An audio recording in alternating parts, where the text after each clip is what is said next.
I think it's really important what you're talking about. You see, I wasn't born in America. I was born in Poland, and I came to America in 1996. And I was 16 years old when I came here. But, you know, in Poland, we paid cash for things. At least back then, you know, you couldn't just go out and get a loan the way you can get a loan here. And the first thing that I noticed when I did come to this country is that, you know, it was so easy to get a car. Just go and get a loan and make payments. And the same thing you can do with a house. You know, and obviously it does have its advantages because, you know, when you have a car, you can go and make a living. And, you know, I don't believe there's anything wrong with, you know, borrowing to buy certain things, but I think, you know, we went too much the other way. And we could learn some lessons from societies that, you know, do pay cash for things. But the unfortunate thing is that, you know, countries like Poland, they go in a direction that America is. Now you can go and get a loan, and you can go and get a house, and it's fine. It makes the country more prosperous, and the economy is performing better.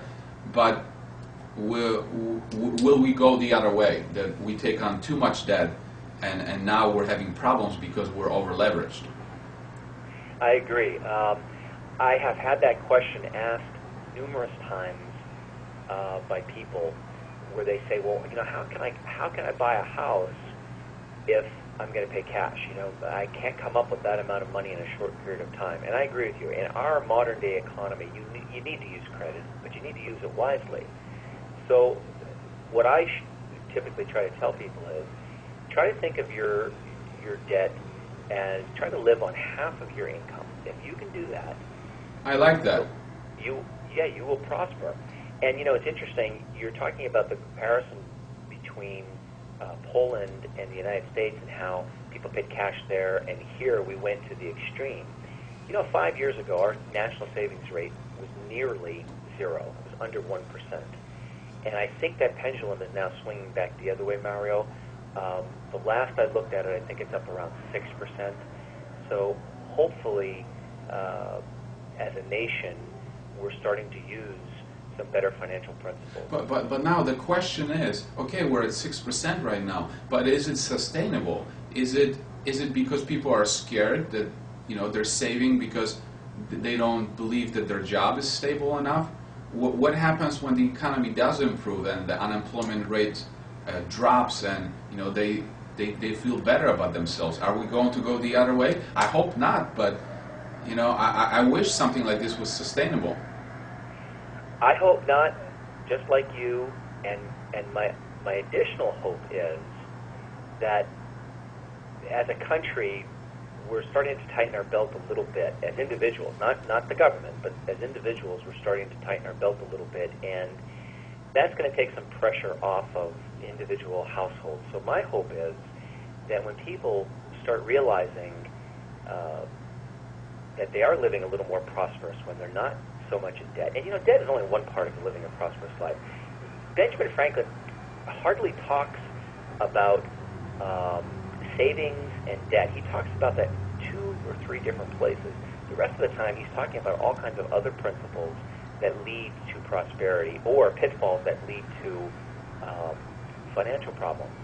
So to sum up about the individual today and the household today and the amount of debt, the amount of savings that they have, I am hopeful that when people get a taste of that life again, that prosperous life, that we won't be so quick to make the same mistakes that have been made over the last 20 years. Yeah, I hope so too. And, you know, by reading your book, I think the main point here is that Benjamin Franklin is trying to say is that, you know, take responsibility into your own hands.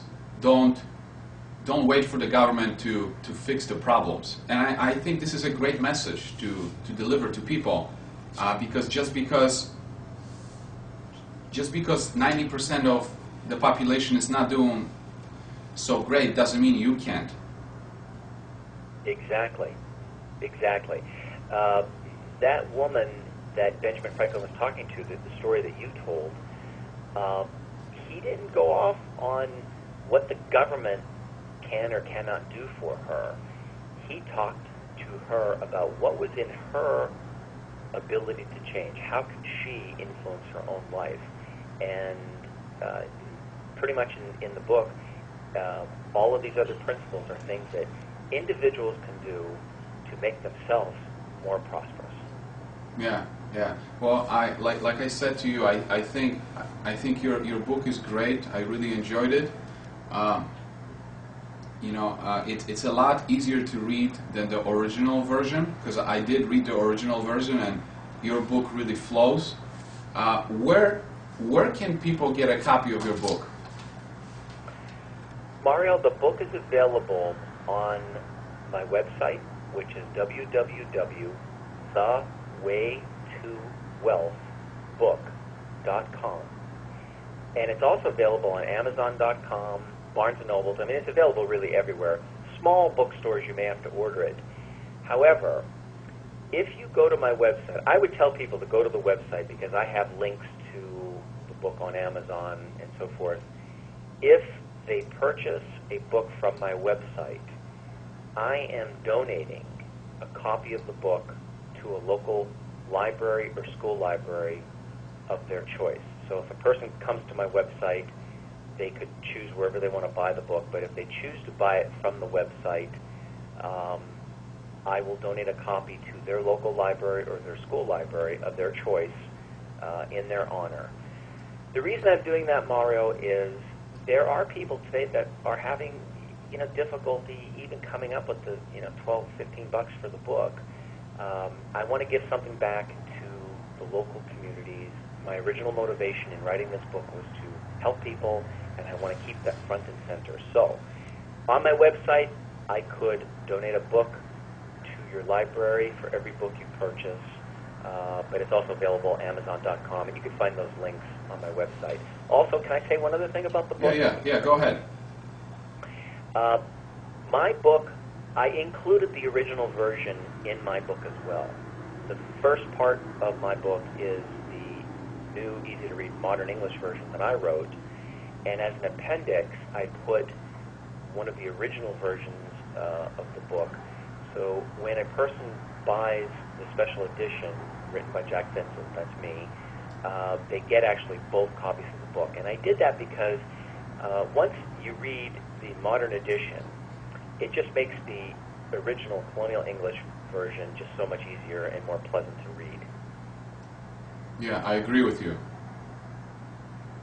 Okay, well, Jack, thank you very much for letting me interview you. I hope that people will benefit from reading this book and make their lives more prosperous. And let's stay in touch. Thank you very much. Mario, thank you very much for your time here and for all the work you do. I really appreciate it. Thank you. No problem. Thank you.